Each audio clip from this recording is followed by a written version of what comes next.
Hi everyone, welcome back to my YouTube channel, that is the BS for Entrance Exam Buyer Coach Bakul Hanspal, and this very video we are going to talk about types of majorities. Right, so मैंने majority नहीं लिखा है, written majorities, and बहुत सारे इसके purposes हैं क्योंकि we are going to read about simple, effective, absolute and special majorities of three types. Now ऐसा क्यों है मैं majority वाला topic उठा क्यों रही हूँ? It's because when you read Pol Science का specifically class 11th का जब आप पढ़ते हो, आपकी जो मोटी वाली बुक है where you are dealing with the fundamentals of your political science, ठीक है, उधर you are going to see not political theory but fundamentals वाली बुक, राइट, कॉन्स्टिट्यूशन वाली बुक, ठीक है. तो उधर ना एक आपका चैप्टर आता है एंड में जहां पर ना आपके टेबल बने होते हैं तीन, और आप बात करते हो इधर कौन सी मेजोरिटी है, इधर कौन सी मेजोरिटी, इधर कौन सी मेजोरिटी, आर्टिकल 1, 2, 368 वगैरह वगैरह. So we're going to talk about that in this particular video क्योंकि ना काफी ना अजीब तरीके से उन्होंने एक्सप्लेन करके रखा है. I won't appreciate the way they have explained this particular topic because उनको अच्छे से examples देने चाहिए थे अगर NCERT special absolute effective majority समझा रही है तो, and also it is not even explaining effective majority. So we're going to read effective majority also. NCERT को अच्छे से इसको एक्सप्लेन करना चाहिए था क्योंकि वो बहुत वेग नोट पे छोड़ देता है कि think yourself and you need to do these things on your own. It should have explained the concepts to the children so that there were no doubts which were actually left behind, ठीक है. और बाकी तो teachers must have explained in the class. कभी कभी बच्चों को difficulty आती है समझने में, so we going to read in this particular video, ठीक है. सिंपल मेजॉरिटी देखिए, लोकसभा में लोकसभा में currently we have 543 people. For simplicity क्योंकि मैं कैलकुलेशन कर रही हूँ, मैं हाइपोथेटिकल सिनेरियो 400 लेकर चल रही हूँ. Remember this thing, hypothetical scenario that I am going to take in case of the strength of Lok Sabha that is 400. Okay, अब देखिए मैं कैसे कैलकुलेशन करने वाली हूँ. अब देखिए कुछ चीजें होती है, we need to understand present, one thing, present and voting. देखिए जब भी पर्टिकुलर बिल के बारे में हम बात करते हैं ना, बिल पर डिबेट करना है, बिल को पास करना है, उसमें हमें यस लिखना है या नो लिखना है, आपने पूरा अच्छा खासा टेबल लगा होता है, इधर बोर्ड लगा होता है, आई वुड से रादर पार्लियामेंट में. यहाँ पे लिखा होता है कितने आपके पास यस है, कितने आपके पास नो है और कितने लोगों ने एब्सटेन करा है. ये एब्सटेन करने का मतलब ही है it's no yes and it's no no. इसका मतलब आपने कुछ वोट ही नहीं करा, आपका कुछ ओपिनियन ही नहीं है. You would not want this bill to be passed nor you want this bill to be passed, right? It's one of the same things. आपको आप ये भी नहीं चाहते बिल पास हो, आप ये भी नहीं चाहते ये बिल पास ना हो, right? It's just that you don't want to give your opinion, ठीक है? You want to be silent or neutral on this. So if you want to be silent or neutral on this, then you choose abstain. That is, you have abstained from voting. English में भी vocabulary में भी इसका मतलब यही निकलता है that you do not want to vote. You abstain yourself from voting. That is the reason it is known as abstain. ठीक है. तो एब्सटेन एक अलग टाइप ऑफ कॉन्सेप्ट है दैट कम्स अहेड जब भी हम बात करते हैं चीजों के बारे में. सो इसलिए हम बोलते हैं जैसे लोग हैं प्रेजेंट, मान लो 400 लोग प्रेजेंट है, लेकिन 400 में से 10 लोगों ने अपने ओपिनियन ही प्रेजेंट नहीं करी कि उनको बिल पर यस बोलना है, नो बोलना है. So we are going to say 390 people were willing to vote, they were present as well as they were voting. This happened simultaneously. माना 10 लोग और प्रेजेंट है but they are not in the I would say the position to vote और they are not willing to vote. That is the reason we are writing 390 people present and voting because they are present also and they are voting also. Either they are voting in the favour of that bill और either they are voting against that particular bill. समझ में आया? Present and voting का मतलब समझ लो, your whole कहानी would be sorted. Next कहानी इज मेजोरिटी. मेजोरिटी का मतलब क्या होता है? मेजोरिटी का मतलब होता है कि आई वुड से कोई चीज जो सबसे ज्यादा हो, right, that is known as majority. अब मैं जब भी बात करूं मेजोरिटी के बारे में ना, it would always be 50% plus 1. इसका मतलब उस चीज का आधा plus 1 would be bear minimum majority. For example मैंने हाइपोथेटिकल सिनेरियो 400 का लिया था, I hope this is visible. 400 का लिया था, 400 की मेजोरिटी क्या होगी, इसका 50% कर दोगे, you are going to get 200 and 200 plus 1 201 would be the bare minimum majority. 400 में 201 तो चाहिए होगी एक बिल को पास करने के लिए. समझ में आया? ठीक है मैम, समझ में आया. दूसरा मैम आप बताओ आगे. देखिए आगे आप जब भी आप बात करते हो ना तो आपने मेजोरिटी को समझ लिया, आपने प्रेजेंट एंड वोटिंग को समझ लिया, आपने एब्सटेन के कॉन्सेप्ट को समझ लिया, फाइन. अब हम बहुत ज्यादा आई वुड से रेडी हैं तो finally delve into this particular topic. दूसरे हम एक और कॉन्सेप्ट पर मैं आती हूँ, ठीक है. ये चलिए मैं बाद में ही बात करती हूँ उसके बारे में. तो this concept right now we going to deal with special majority. Special majority का मतलब क्या होता है? मेजोरिटी यानी 50% plus 1 in case of present and voting. ठीक है, सो देखिए जैसे फॉर एग्जाम्पल मैं एक आपको नॉर्मल से एग्जाम्पल लेती हूँ। 400 लोग हैं लोकसभा में, प्रेजेंट एंड वोटिंग वही सिनारियो लेते हैं। 3010 है जो प्रेजेंट और वोट कर रहे हैं, सिंपल सी बात है। 390 लोग हैं जो प्रेजेंट एंड वोटिंग में है। ठीक है, 10 लोगों ने एब्सटेन कर लिया, उसमें हम कंसिडरेशन में नहीं लेंगे, बिकॉज हमारा जो डेफिनेशन है ना सिंपल मेजोरिटी का वही है 50% प्लस 1, मतलब 50% मतलब प्लस 1 का मतलब मेजोरिटी होता है, दैट इज मेजोरिटी होनी चाहिए प्रेजेंट एंड वोटिंग की।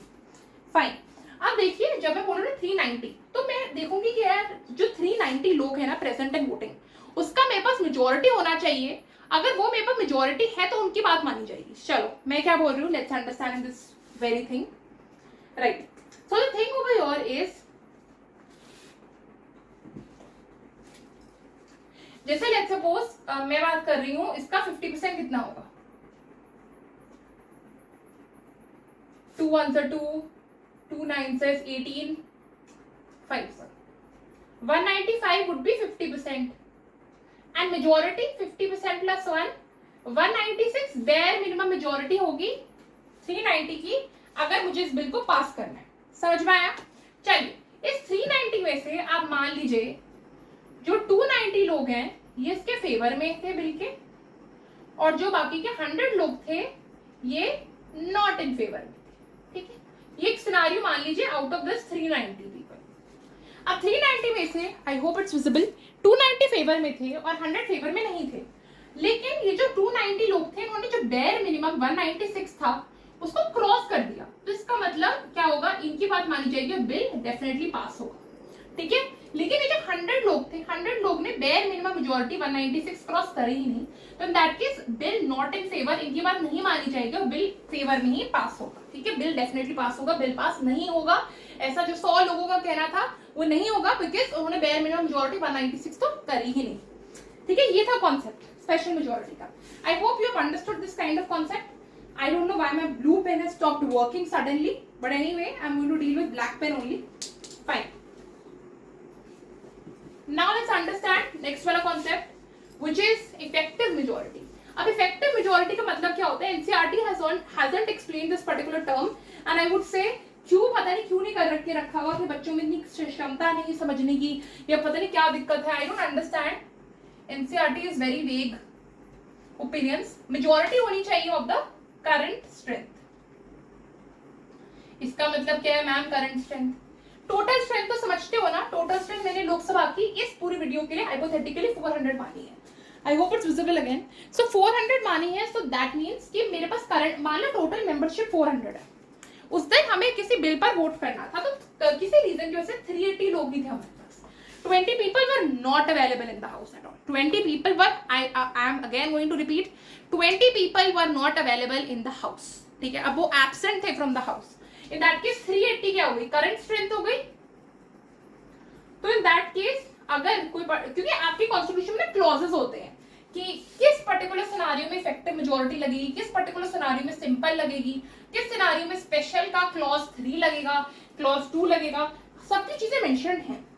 तो इन दैट केस अगर कोई पर्टिकुलर बिल बोल रहा है या पर्टिकुलर सिनेरियो है जहां पर सिर्फ इफेक्टिव मेजॉरिटी होगी, आप क्या लोगे? आप 50% प्लस 1 निकालोगे करंट स्ट्रेंथ का। करंट स्ट्रेंथ इज 380, 380 का half is 190, 190 plus 1 will give you 191, और 191 क्या होगा? आपका इफेक्टिव मेजॉरिटी होगा बिल को पास करने के लिए। ठीक है, तो कोई मान लो कोई डिसीजन है, लेट्स सपोज कि हम क्या कर रहे हैं, हम किसी जज को रिमूव कर रहे हैं, और जज में हमें क्या चाहिए? इफेक्टिव मेजॉरिटी चाहिए।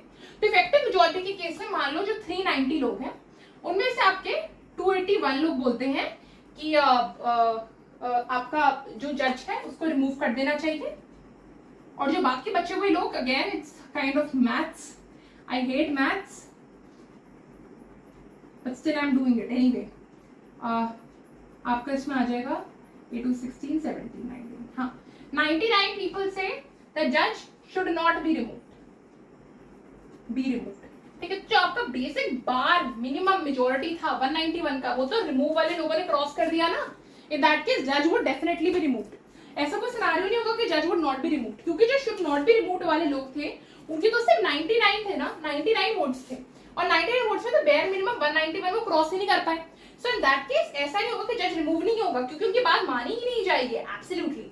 सो इन दैट केस जज रिमूव हो जाएगा, क्योंकि 281 लोगों ने वो बेयर मिनिमम चीज क्रॉस करी है। फाइन, आई होप सो आप समझ पा रहे होंगे मैं क्या कहना चाहती हूँ।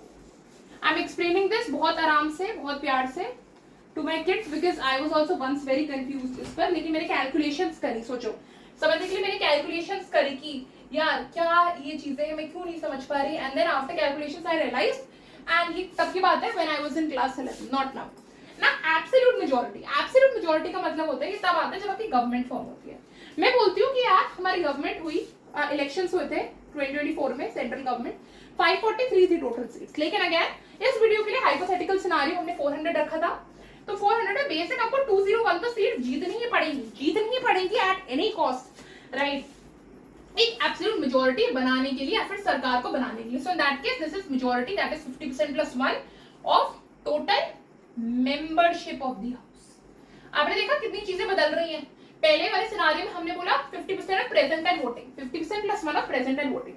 दूसरे में हम बोल रहे हैं इफेक्टिव में 50% plus 1, that is majority of current strength. And तीसरे में हम बोल रहे हैं absolute majority of the total membership of the house. Total membership of the house was 400 and उसका bare minimum majority would be 201, that is 50% plus 1। So in that case आपको जो सरकार बनानी है मिनिमम 201 लोग आपके पास होने चाहिए, या फिर इनफैक्ट कोएलिशन भी बनाना है तो you should have 201 people with yourself, right, so that you can move ahead with that kind of thing. Okay, so 201, so this is the 50% of the total membership of the house. I hope you have understood this scenario. This scenario is again very easy, simple. कोई लोग को दिक्कत समस्या नहीं आती इन शुरुआत के तीन में, that is simple majority, absolute majority and effective majority. लेकिन जो बच्चों को दिक्कत आती है दैट इज स्पेशल मेजॉरिटी। अब स्पेशल मेजॉरिटी का मतलब क्या होता है? बेसिकली आपका स्पेशल मेजॉरिटी का मतलब यही होता है कि you are going to have 2/3 of present and voting, and that is 50% of the total membership of the house. अब मैम ने ऐसा क्या बोल दिया? So basically, what did I say? I said 2/3 of present and voting plus 50% of total membership of the house. This is nothing but this is considered as आपका special majority article 368 के according. अभी article 368 क्या है? Article 368 basically says that parliament has the power to initiate any procedure if you want to pass any bill. I am going to repeat it again. Parliament के पास ही power है bill को पास करने की और प्रोसीजर तैयार करने की, बिल को पास करने के लिए। This is what article 368 says. तो मान लीजिए कोई पर्टिकुलर बिल है जो आर्टिकल 368 में अलाउड है और हम उसको पास कर रहे हैं, तो हमें we would need 2/3 of present and voting and 50% of total membership of the house. आइए समझते हैं। आपको दोनों कंडीशंस को सैटिस्फाई करना होता है। This is condition A, this is condition B. Now condition A में हमने हाइपोथेटिकल सिनेरियो 400 माना था। मान लो total membership of the house 400 है और current membership of the house भी 400 है। ऐसे इसको समझो। तो ये 400 है, तो 400 में से ये this is the total membership of the house. अब इसमें जो आपके पास प्रेजेंट एंड वोटिंग वाले लोग हैं वो कितने हैं? 380 people, I would say, क्योंकि 3 है नीचे डिनोमिनेटर में, I would need something so that my calculation becomes a bit easier. So let's suppose 360 people are present and voting. 40 people have abstained from voting. Let's suppose this was the scenario. 360 people ने vote करा, इसका मतलब 2/3 of 360 will give me 240 people. ठीक है, 240 people हो गया और present and voting. And the second scenario would be 50% of the total membership of the house. ठीक है, इसका मतलब half या 50% of 400 it will give you 200.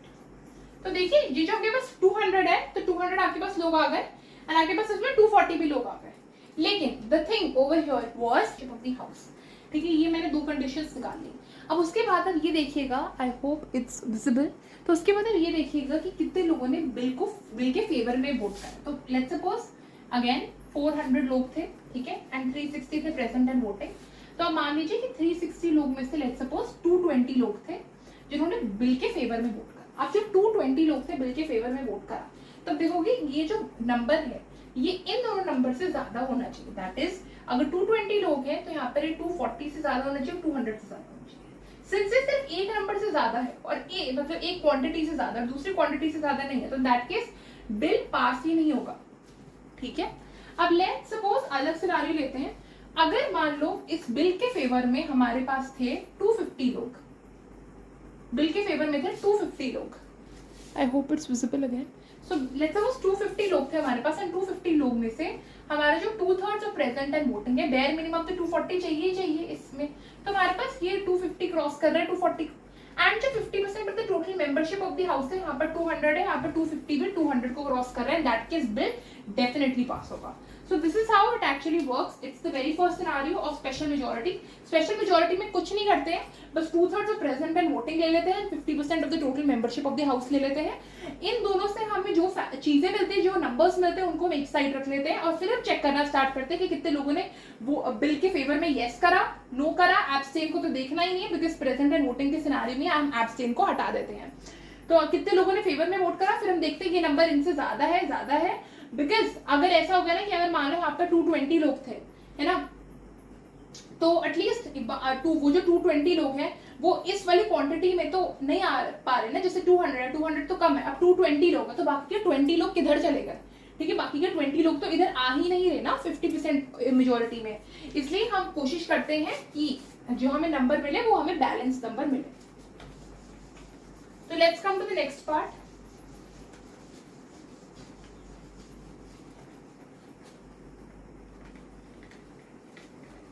Number दोनों से ग्रेटर होना चाहिए, कोई एक भी कंडीशन खराब हो जाए तो इन दैट केस वो चीज नहीं होने वाली। ठीक, दूसरे में आते हैं आर्टिकल 67 एंड आता है article 169 of the Indian constitution. ये आपके कॉन्स्टिट्यूशन में स्पेसिफिकली चीजें मेंशन्ड है कि जैसे मैं बात करूं स्टेट लेजिस्लेटिव काउंसिल से डील करता है 169 वाला, removal of state legislative council, and this is the removal of the vice president of the country. तो अगर ये वाली कोई सिचुएशन होती है ना, यहाँ पर हम यूज करते हैं आपका इफेक्टिव मेजोरिटी वाली चीज। तो इफेक्टिव मेजोरिटी को हम इधर यूज करते हैं, एंड इफेक्टिव मेजोरिटी को मैं लेमन्स लैंग्वेज में बोल रही हूँ, क्योंकि यहाँ पर स्पेशल मेजोरिटी का मतलब ही होता है 50% of the current strength of the house. तो अगर मान लीजिए ये दोनों चीजें आ रही कंसल्टेशन में कि removal of the state legislative council and the removal of the vice president of the country, आपके पास टोटल 400 मेंबरशिप थी और आपके पास करंट स्ट्रेंथ उसके मान लीजिए लोग एब्सेंट थे तो आपके पास 382 थी। तो आप इसको डिवाइड कर दीजिए 2 से, बिकॉज हमें 50% निकालना है, एंड 191 प्लस 1 इसका मेजोरिटी हो जाएगा 192। तो मेजरली 192 लोग चाहिए फेवर में प्रेसिडेंट को वाइस प्रेसिडेंट को रिमूव करने के लिए या फिर अबॉलिश करने के लिए स्टेट लेजिस्लेटिव काउंसिल को, अगर हम चाहते हैं कि ये जो पर्टिकुलर बिल है वो पास हो जाए। ठीक है, नेक्स्ट हम आते हैं चीजों को, दैट इज फेडरल मैटर्स। अब फेडरल मैटर्स में थोड़ा सा अलग चलता है, जैसे मैं आपको चीजें दोबारा से एक्सप्लेन कर दूं। जैसे लेट्स सपोज हम बात कर रहे थे 2/3 of present and voting as well as 50% plus 1 of, not plus 1, 50% of total membership of the house।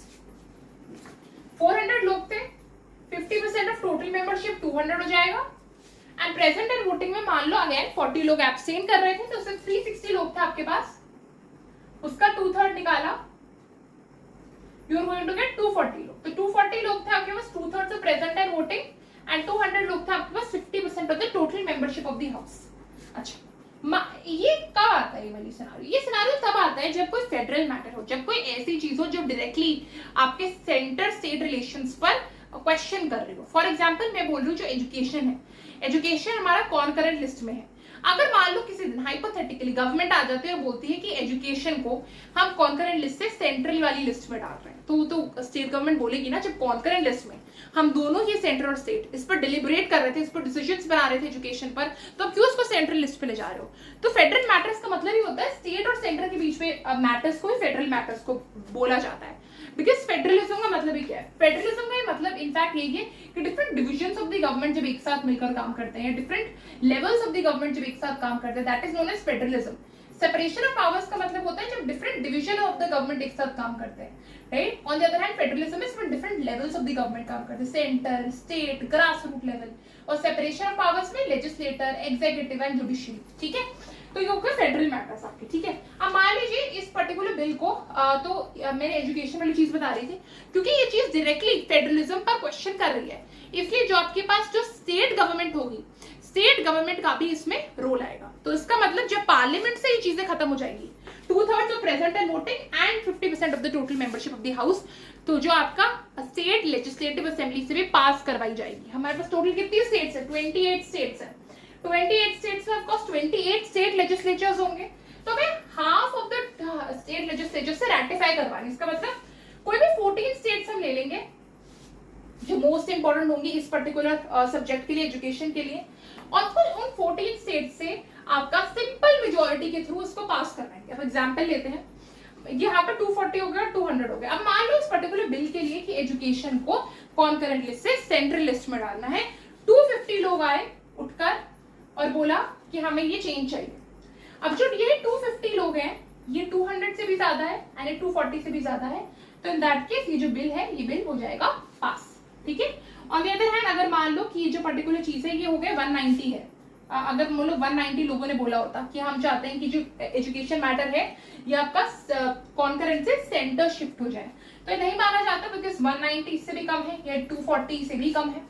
या फिर अगर मान लो ऐसा कुछ चीज होती कि 230 लोग होते, तो 230 लोग माना कि ये जो लोग हैं 230, ये 200 से नंबर ज्यादा है बट ये 240 से तो कम है ना, इन दैट केस 230 लोग की बात नहीं मानी जाएगी और एजुकेशन को आपका कॉन्करेंट लिस्ट में ही छोड़ दिया जाएगा। लेकिन सिनेरियो कुछ और है, अभी हम 250 लोग के बारे में बात कर रहे हैं। 250 लोग आते हैं उठकर और 250 लोग बिल के फेवर में वोट करते हैं, तो इन दैट केस आपका पार्लियामेंट ने तो आपको वो चीज दे दी ना, यस बोल दिया पार्लियामेंट की तरफ से कि हाँ आप एजुकेशन को कॉन्करेंट लिस्ट से आप सेंट्रल लिस्ट में डाल सकते हो। अब यही जो सेम चीज है ये जाएगी 14 स्टेट लेजिस्लेचर्स के पास। वहां पर मान लो कोई स्टेट लेजिस्लेचर है, एक स्टेट लेजिस्लेचर उठा लेते हैं, मैंने ले लिया तमिलनाडु का। तमिलनाडु के स्टेट लेजिस्लेचर में again hypothetically there are 200 people. 200 people का दैट इज मेजॉरिटी निकालनी है प्रेजेंट एंड वोटिंग, और वोट कर रहे हैं अराउंड 180 लोग उधर से, और मतलब मेजॉरिटी कितनी होगी 180 लोगों की, वो होगी 91। सो इन दैट केस 91 लोग बोल दे तमिलनाडु के स्टेट लेजिस्लेटिव असेंबली से कि हाँ हम चाहते हैं कि जो education as a matter concurrent list से सेंट्रल लिस्ट में चला जाए, तो डन, एक स्टेट ने रैटिफाई कर दिया। यही सेम चीज गई आपकी लेट्स सपोज बिहार के पास। बिहार में टोटल 160 लोग हैं मान लो हाइपोथेटिकली स्टेट लेजिस्लेटिव असेंबली में, और 140 लोग प्रेजेंट एंड वोटिंग की सिचुएशन में थे। इसका 50% हमने निकाल दिया तो आया 71। और अगर मान लो ये जो बिल है कि हमें एजुकेशन को कॉन्करेंट लिस्ट से सेंट्रल लिस्ट में डालना है, वहां उसके फेवर में आए सिर्फ 69 लोग, और बाकी सारी अभी हमने 2 स्टेट्स ली हैं, बाकी सारी 12 स्टेट्स ने बोल दिया कि हाँ एजुकेशन को कॉन्करेंट लिस्ट से सेंट्रल लिस्ट में डालना है। अगेन वेरी हाइपोथेटिकल सिनेरियो, सारी स्टेट्स बोल रही हैं, है ना, आपकी पूरी की पूरी सारी स्टेट्स बोल रही है, लेकिन एक से अकेला बिहार आकर बोल रहा है कि हम नहीं चाहते। तो इसका मतलब जो रैटिफिकेशन है, रैटिफिकेशन वो आपका कैंसिल हो जाएगा इस सिनेरियो में। ठीक है।